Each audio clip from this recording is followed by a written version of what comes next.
This is amazing. This is incredible. This is the universe. Behaves as if it were alive. It is alive. It is certainly connected and it responds to stimuli. A field of consciousness could be extended through all of space. Stars may be thinking entities that deliberately control their paths, but more bluntly, the entire cosmos may be self-aware. Gregory Matloff. And this cosmology is entangled entanglement with our biology. Our biology is entangled with the cosmos. So when we look within ourselves, we see the stars. When we look at the stars, we see ourselves. I think it was Carl Sagan who said, when we look at the stars, we're looking at the past. When we look at the stars, we're really looking at the DNA in the stars. We're looking at the photons emitted from the hydrogen being fused into helium in the stars. And we see that same star stuff in our bodies right now, the products of that star stuff, the minerals in our body, the salts in our body, the very atoms in our body. We are made of stardust. But then there's something else that's interesting. So we have this connection to the cosmos. Evolution is not the human story. Okay? So the Earth has been around for 4.5 billion years. Life has been around for 3.8 billion years. We know that there was life on this planet before we evolved. We know that the first biochemicals, the first organic molecules formed on this planet long before life evolved.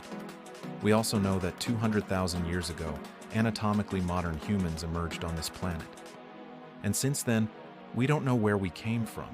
But since then, our DNA and our genome hasn't changed one bit in 200,000 years. We are a product of an ordered biology. We are a product of an ordered evolution. We are not a product of random mutations and natural selection. Random mutations and natural selection see and produce the kind of order that we see in our biochemistry and in our genome. This is a produced effect. It's a designed effect. We create, we heal, we regenerate, we grow, we evolve, we advance in coherence with the natural cosmic law. And what is that law? The fundamental rule of nature is based on cooperation. It is not based on competition. It's not based on wars. It's not based on chemo and radiation and pharma and bombs.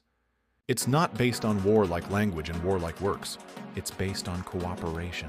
Every one of our 50 trillion cells right now is cooperating with all the other cells to give us the systems, the balances, the chemistries, the neural productions, the hormone productions, the immune responses, so we can live, we can heal, we can grow, we can create.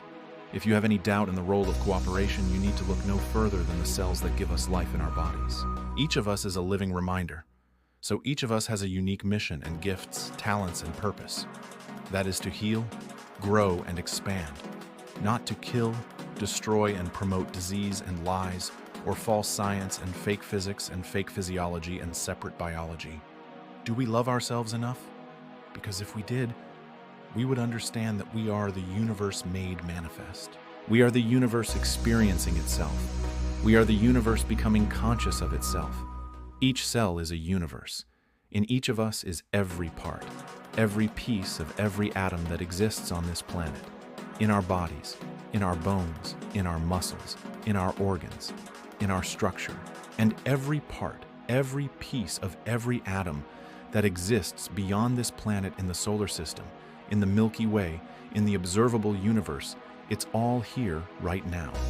We are literally walking universes. This is the secret of our past. This is the promise of our future. Thank you.